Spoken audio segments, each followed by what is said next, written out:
compartir. Perdón. Tengo que compartir primero mi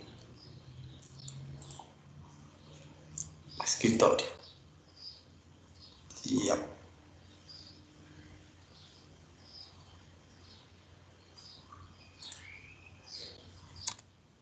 Bueno, habíamos quedado observando esas estructuras biogénicas que genera la diversidad de estos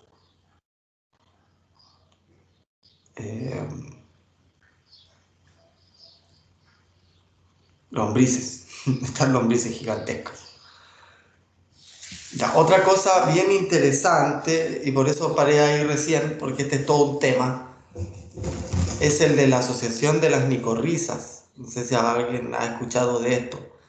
Eh, si alguien vio la película El Avatar, ¿cierto? Puede que lo comprenda muy bien. ¿Ya se acuerdan cuando la única forma de conectarse al conocimiento máximo total de la Tierra era a través del suelo, ¿cierto? A través de las raíces de unos árboles especiales? Bueno, esto es algo parecido, ¿cierto? Hoy en día se ha descubierto que cada planta en el planeta está interconectada entre sí, ya sea entre otras plantas o entre hongos y otras plantas, ¿cierto? Esto ocurre a través de las raíces. En este sentido, les recomiendo un autor que se llama Stefano Mancuso, ¿ya? Stefano Mancuso es un botánico que habla del origen de la inteligencia de las plantas. Él indica que como en el reino animal, las neuronas se ordenan en base a sinapsis, ¿cierto? De sus conexiones entre dendritas, ¿ya? Que son así como se llaman los terminales nerviosos de las neuronas. Ocurre exactamente lo mismo, pero a través de las raíces. Y si se fijan, una red de raíz en funcionamiento y en estructura es muy similar a una red neuronal. Entonces no es tan descabellado lo que dice. Y además nos dice que las plantas se transmiten moléculas. De esa forma ellas se comunican, ¿cierto? Ellas no hablan, ellas simplemente se envían una molécula, ya que puede ser enviada incluso con el aire, ¿cierto? Sabemos de hormonas como el etileno y así un montón de polifenoles, taninos y diversos volátiles que envían las plantas para comunicarse con otros organismos o también con ellas mismas, ¿cierto? Pero toda esta comunicación entre raíces de las plantas se ve como potenciado a través de de las micorrizas, ¿ya? Como si las micorrizas fueran así servidores, ¿cierto? De estas redes neuronales como en el internet y sirvieran para hacer todas las conexiones, todas las interconexiones entre redes muy complejas, ¿ya? Stefano Mancuso, como les digo, indica que esta asociación es tan profunda que todas las plantas de este planeta están interconectadas, es una locura. Entonces esa asociación micorrícica es bien relevante. En la agricultura llama mucho la atención o se estudia desde el punto de vista de la fertilidad, ya debido a que la movilización del fósforo está mediada por micorrizas principalmente. ¿Ya? Las micorrizas existen en las plantas a nivel natural. Se habla mucho de la importancia de la conservación in situ de plantas, justamente porque una planta y su desarrollo y su evolución va a depender de la biodiversidad que tenga el ambiente en el cual ella se desarrolla. Por lo tanto, gran parte de los problemas de fertilidad en plantas que están siendo conservadas ex situ tiene que ver con que en ese suelo o en esas raíces no están inoculadas lo suficientemente bien estas cantidades de micorriza, ¿ya? Endo y exomicorriza. Por ejemplo, algo que se ha hecho muy conocido en el mundo de la biodiversidad nativa de plantas es que en Chile tú no puedes trasplantar un avellano, ¿cierto? Un avellano nativo, el Genuina avellana, si tú no traes suelo de bosque de un avellano madre, por así decirlo. Porque justamente en ese suelo de bosque cerca de un avellano madre van a estar estas micorrizas necesarias para que cualquier avellano se pueda desarrollar, ¿ya? Y eso es bastante conocido en el mundo de los viveristas, pero como algo práctico. Hace 10 años atrás, muy poca gente estaba hablando de micorriza, ¿cierto? Era como el boom. Hoy en día ya es como una ley, ¿cierto? Comprender que el desarrollo de una planta va a tener que ver también con la biodiversidad de todos estos organismos en el suelo, ¿ya? Es importante la biodiversidad en el suelo, por todo lo que hemos estado viendo. En el caso de las micorrizas, tenemos de dos tipos, las que son ectomicorrizas y las que son endomicorrizas, ¿cierto? O sea, ambas son ectomicorrizas, pero de distintos tipos. Ya una que tiene un cuerpo fructífero que queda en el aire y otra con un cuerpo fructífero que está subterráneo. Como las trufas, no sé si alguien conoce las trufas, ese es un hongo hipógeo, ¿cierto? O no sé si alguien ha comido Lactarius deliciosus, ¿alguien lo conoce? El hongo del pino, ese es una micorriza también, ¿ya? Y ese es del tipo fructífero de hongo epígeo, ¿ya? Un Lactarius deliciosus, o también una manita muscaria, ¿cierto? Otros que andan buscando por ahí otras cosas, más que solo comer. La manita muscaria también es una micorriza de este tipo, ¿cierto? Una fructificación de hongo epígeo, ¿ya? Y las trufas, que son los hongos más caros del mundo, ustedes saben que 1,5 millones de pesos vale el kilo de una trufa, eh, hasta 12 millones si es que logran cultivar trufa blanca, que es la más difícil, por kilo. Acá en Chile hay varios proyectos de cultivo de trufa, pero para cultivar trufa requieren de la asociación micorrística. Entonces van a tener que cultivar los árboles con los cuales se genera esta asociación micorrística. Ya lo han probado con robles nativos y creo que ha funcionado bien, pero no sé en realidad cuál es la planta que más se está usando, porque ya en Chile se está cultivando harto la trufa. Y ahí tenemos, pues ven, justo ahí aparece la foto de la manita que le estaba nombrando recién, o de otros organismos que aparecen, pueden ver cómo alrededor de las raíces están creciendo, ¿cierto? Ahí vienen fotos de ectomicorrizas, ven cómo la planta o la estructura de la raíz está, o sea, la estructura del hongo está como rodeando la raíz y están haciendo micorrizas, ¿cierto? Que están por dentro, ¿ya? Que estas se llaman micorrizas arbusculares. Imagínense que ese arbúsculo que se observa son como las raíces de este hongo que penetra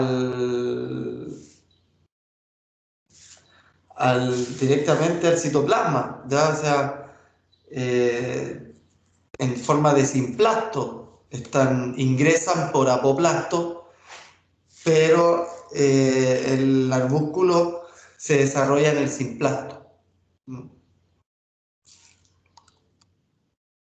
Ahí tenemos otra micorriza arbuscular o endomicorriza, ¿cierto?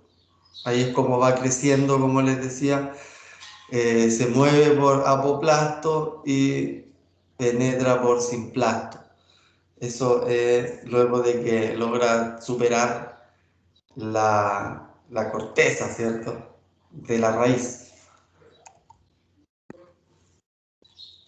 Ahí tenemos el proceso, ¿cierto?, de cómo se genera esta relación entre el hongo y la raíz, porque eso después se mantiene. Resulta que tanto la raíz va a estar enviando moléculas a través del hongo, este hongo va a estar unido a raíces de distintos árboles, entonces entre esos dos árboles ya va a haber una conexión en cable, por así decirlo, ¿cierto?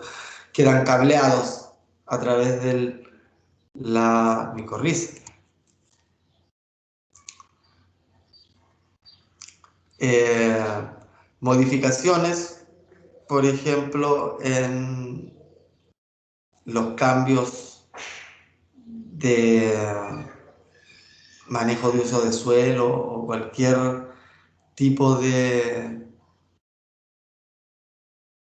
eh, disturbio abrupto en el ecosistema van a tener efectos en espacio y tiempo distintos, ¿cierto?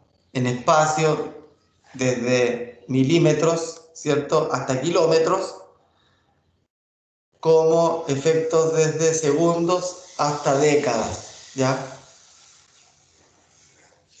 Cada cambio que se haga en el manejo o en cualquier decisión que ustedes hagan sobre el suelo, tienen que entender que van a tener efectos en espacio-tiempo distintos, ¿ya?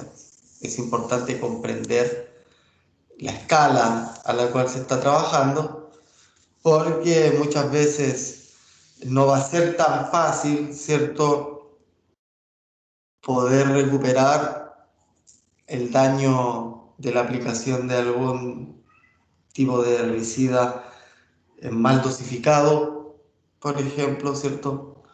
O si van a empezar a incrementar el aporte de materia orgánica a través de compost.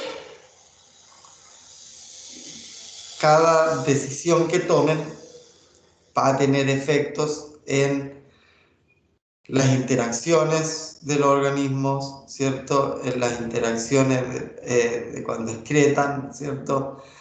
Van a tener, a generar efectos distintos en el movimiento que van a cambiar la física del suelo, ¿cierto? Los excrementos que van a estar madurando en el tiempo, ¿cierto? Los agregados que se van a estar agregando, ¿cierto? O mejor dicho, la estructura del suelo que se va a estar agregando directamente, formando capas de suelos, directamente desarrollando suelos, ¿cierto? Todos esos efectos los genera la biodiversidad en el suelo. Y por lo tanto, todos esos efectos nosotros los podemos llegar a incrementar o directamente suprimir con cada una de las decisiones que tomamos en el suelo. Porque el suelo es una red compleja.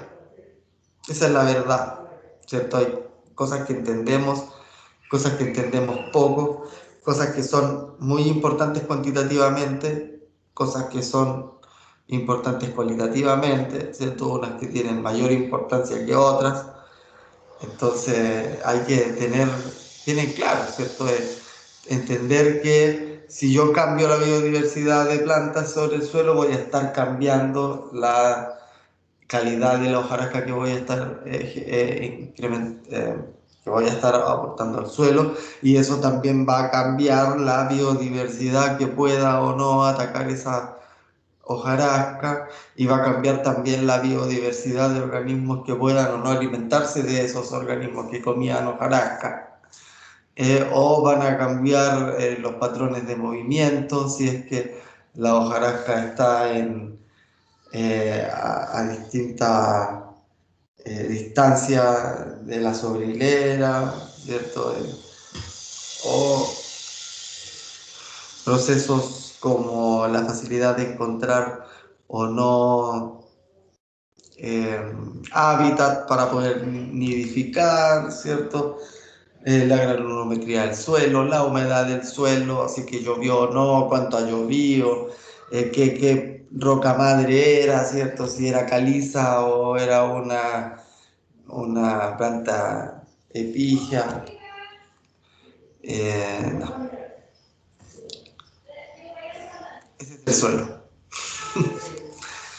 Pero el suelo es a su vez la biodiversidad del suelo, así como es de compleja, es como también está involucrada en características importantísimas, ¿cierto?, del desarrollo del mismo.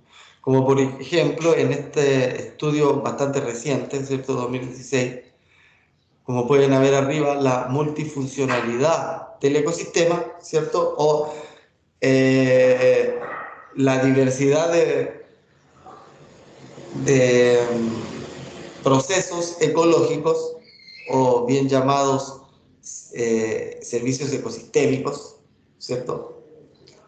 Es mucho mayor cuando hay más biodiversidad del suelo, ¿ya? Según un estudio del 2014, la multifuncionalidad es eh, significativamente mayor en el ecosistema cuando hay alta biodiversidad del suelo, ¿ya? Según otro estudio del 2014, la multifuncionalidad también es significativamente mayor cuando hay una alta biodiversidad del suelo, y lo mismo en el estudio del 2015, ¿cierto? Y eso se puede traducir, como les decía, si tenemos funciones ecológicas, las podemos valorizar como servicios ecosistémicos. Entonces, la funcionalidad del ecosistema va a ser significativamente más alta a medida que tenga mayor biodiversidad del suelo, para que se den cuenta la importancia de esto, ¿cierto? ¿Por qué es la punta del iceberg y por qué no había que dejarla de lado? Porque ahí está todo. Aquí en este estudio lo indica, ¿ya? Si ustedes quieren funcionalidad, servicios ingenieros ecológicos en el suelo, eh, hay que incrementar su biodiversidad, y de esa forma van a tener mucha función ecosistémica, funcionalidad óptima, imagínense. En este estudio del 2017 se indica cómo a mayor, ¿cierto?, inoculación de biota, menor es la posibilidad de que lleguen plagas a la planta. Primero, la planta va a estar llena de nutrientes. Si tiene una alta biodiversidad de microbios, va a haber una alta biodiversidad de biodisponibilidad de elementos en el suelo, por lo tanto mejor nutrición, una planta mucho más productiva. Y si hay una alta biodiversidad de organismos, es muy probable que también esos organismos controlen a la biodiversidad de insectos que las puede atacar, ¿ya? Entonces, indicaba que directamente, si llegamos a manipular la microbioma del suelo, podemos inducir la resistencia de las plantas frente a el ataque de plantas que están por sobre el suelo. Bueno, este estudio, que sí, que es reciente, ¿cierto?, que es del 2019, ya estas son las últimas investigaciones que he estado haciendo en biodiversidad del suelo. Entonces me acuerdo que lo presentamos el año pasado en el congreso, el primer congreso chileno de agroecología, ya la importancia de medir la biodiversidad del suelo para evaluar servicio ecosistémico. Y este cuadro era clarísimo, ¿cierto?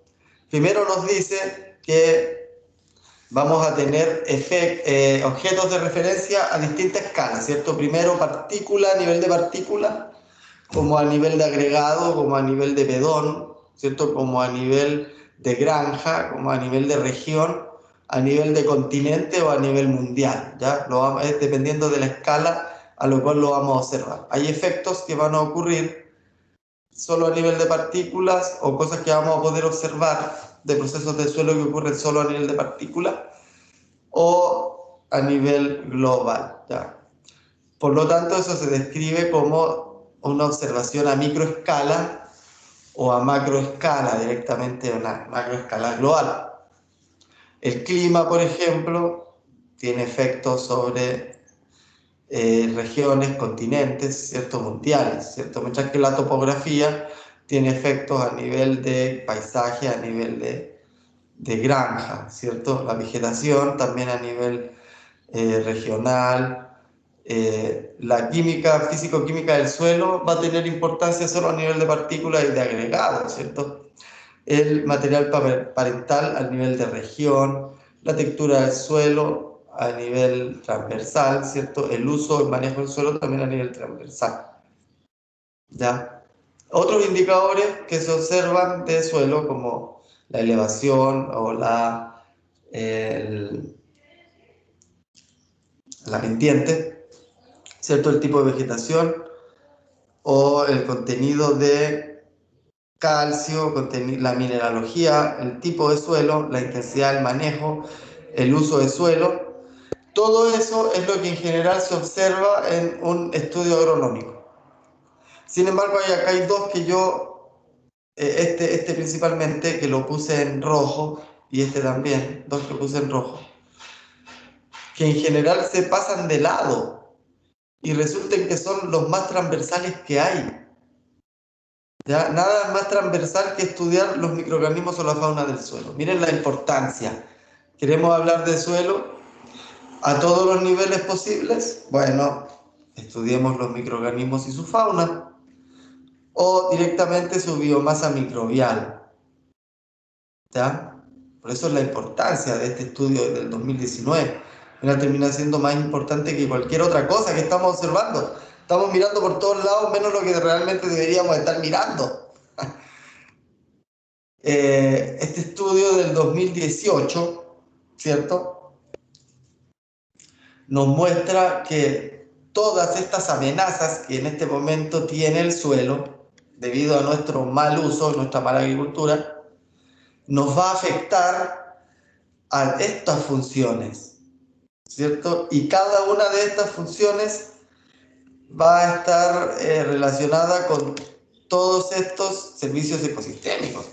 Entonces, a ver, son servicios ecosistémicos importantes, ¿cierto? Estamos hablando de la productividad del suelo, ¿cierto? De la productividad del ecosistema. Estamos hablando de la conservación de la biodiversidad del ecosistema. Estamos hablando del control de la erosión del ecosistema, el control de plagas, hablando del abastecimiento y legalidad del agua, hablando de la regulación del clima, imagínense. Todo eso que uno pensara que no tiene nada que ver con el suelo, es consecuencia de procesos que están ocurriendo en el suelo. Entonces, por eso que es tan importante protegerlo de estas amenazas, ¿cierto? La erosión del suelo nos va a afectar a la provisión de hábitat, al ciclo de elementos, a la mantención de la estructura del suelo, al ciclo del agua, ¿cierto? El decline de la materia orgánica nos va a afectar en la provisión de hábitat, en el ciclo de elementos, en la descomposición, en la mantención de la estructura del suelo, en la regulación de las poblaciones, en el ciclo de la materia orgánica. Y así, la contaminación nos va a afectar en la provisión de hábitat, en el ciclo de elementos, en la descomposición, en el ciclo de la materia orgánica. La permeabilidad, compactación y bla, bla, bla. Pueden ver cómo está todo interrelacionado, ¿ya? Por más que sea compleja esta interrelación, es clara. Es clara en el sentido de que es el suelo la base de todos los servicios ecosistémicos que necesitamos, ¿ya? Y esto es justamente lo que dice este autor, ¿cierto? Ikari, que nos indica que en 2016 todo lo que tiene que ver con el bienestar humano, imagínense, no es menor lo que nos dice Ikari. Nos dice, human well-being, el bienestar humano depende de las propiedades del suelo, así de simple. Y él lo explica en esta flor conceptual, que dice que de las propiedades del suelo subyacen las funciones del suelo, funciones tales como la producción de biomasa, la acumulación y el filtrado y transformación de nutrientes, soporte de biodiversidad, ¿cierto? Plataforma para actividades humanas, fuente de material base, ¿cierto? Como pool de carbono, ¿cierto? Como herencia arqueológica, ¿cierto? Y geológica, o sea, un montón de cosas vienen de la función del suelo y de ahí vienen un montón de servicios ecosistémicos como proveernos minerales, materia orgánica, ¿cierto? Regular el CO2 atmosférico, los sistemas, el soporte de los sistemas de la estructura del sistema del suelo, la capacidad de los nutrientes, la herencia cultural, imagínense, las ciencias naturales, la historia, la antropología, la geología, la mantención de las dinámicas del equilibrio, las dinámicas del ecosistema, proveer comida, ¿cierto? Fibra, madera, carbón, regular el secuestro de carbón, contribuir a las tradiciones, a las inspiraciones espirituales, imagínense, cosas así que tienen que ver con el bienestar humano, todo tiene que ver con el suelo. Soportar la primera producción, regular los nutrientes, la disponibilidad de agua, soportar las funciones ecosistémicas, ¿cierto? A través del ciclaje de nutrientes y el ciclo del agua. Proveer bioquímicas y fármacos, ¿cierto? Regular la polinización, las pestes, ¿cierto? Las enfermedades, control de enfermedades, contribuir al descubrimiento científico, ¿cierto? No, todo esto, dice Adhikari, viene del suelo, viene de el carbono del suelo, ¿cierto? Los fragmentos de arena, limo y arcilla, el pH del suelo, la eh, profundidad de la roca madre, de su densidad aparente, ¿cierto? De la capacidad de retención de agua, de la capacidad de intercambio catiónico, de la electroconductividad, de la porosidad, la permeabilidad, la conductividad hidráulica, la biota, ¿cierto? La estructura, la temperatura, todo eso es la base de nuestro bienestar. O sea, en 2018 realmente decían, en el año del suelo, tenemos que proteger el suelo. Sin suelo nos fuimos a la B. Bueno, Adhikari te da la lista, por ejemplo, de cosas que realmente están involucradas con tales o cuales servicios ecosistémicos, ¿cierto? Como acá los servicios de provisión. Ya tenemos 4 servicios de producción. Resulta que el carbono del suelo y la biota del suelo tienen que ver con casi todas, ¿cierto? A diferencia de las otras, acá se nota más, por ejemplo, en los servicios de regulación, el carbono orgánico y la biota del suelo son transversales, ¿cierto? Y a nosotros todavía nos tienen haciendo análisis de suelos de cualquier otra cosa, físico-químico, cuando en realidad los análisis que hay que hacer son los análisis biológicos, ¿cierto? ¿Qué bichos hay y cómo es el nivel de ese carbono orgánico?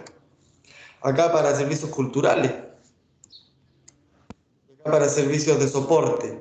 Entonces, al fin y al cabo, si quieren algo que les dé buena información de cada uno de esos servicios ecosistémicos, es evaluar la biodiversidad del suelo. Esta biodiversidad que cambia según qué bioma, ¿cierto? Donde, como estuvimos observando, es una alta biodiversidad de organismos, ¿cierto? Tenemos que protegerlos porque en ellos se nos va todo, ¿tá? Bueno, esa sería la clase. Les agradezco mucho.